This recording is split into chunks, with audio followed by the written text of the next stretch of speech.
Welcome back మీ తాయారు వదిన.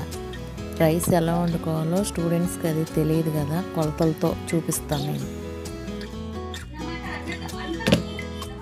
ఒక గ్లాస్, ఏ సైజు గ్లాస్ అయితే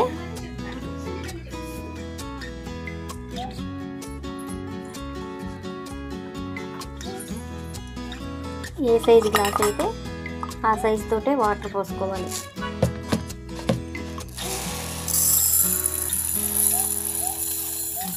గ్లాస్ బియ్యం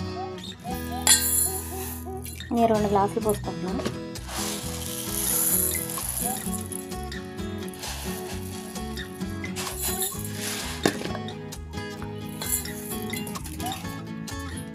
బాగా కడుక్కోవాలి.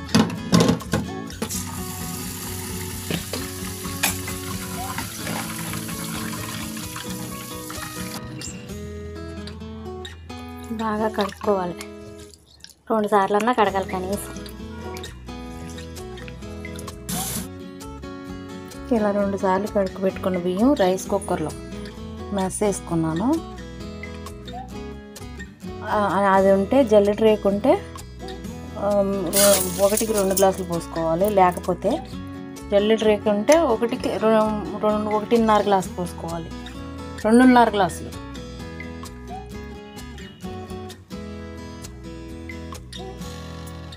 నేను 2 గ్లాసులు పోసుకున్నాను.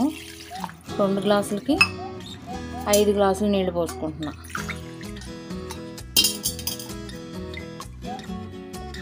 ఈ రేకు ఉంటే రైస్ కుక్కర్లో, కరెంట్ కుక్కర్ అనమాట, రైస్ కుక్కర్లో 2 గ్లాసుకి 2 గ్లాసులు లెక్క పోసుకుంటాం కదా మామూలుగా అయితే. ఈ జల్లెడ రేకు ఉంటే కనుక 1/2 గ్లాసు ఎక్స్ట్రా పోసుకోవాలి. నేను 2 గ్లాసులకి 5 గ్లాసులు పోస్తాను అనమాట వాటర్. ఇది 5 గ్లాసులు కొలత కొలిసి పెట్టుకున్నాం. ఇలా పోసేసుకుని స్విచ్ ఆన్ చేసి మూత పెట్టేసుకుని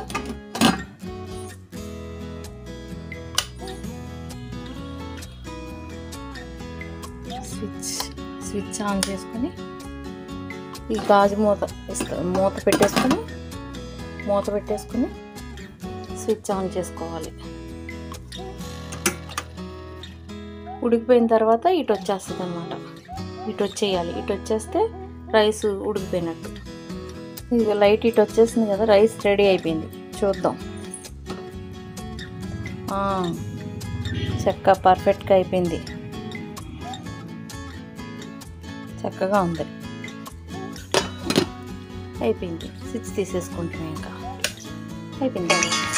రైస్ కుకింగ్ అయిపోయింది. ఇప్పుడు మాకు తెలిసిన వాళ్ళు కుంభమేళాకి వెళ్ళి మాకు తీర్థమును ప్రసాదం ఇచ్చారు. Please like, share, subscribe, support me.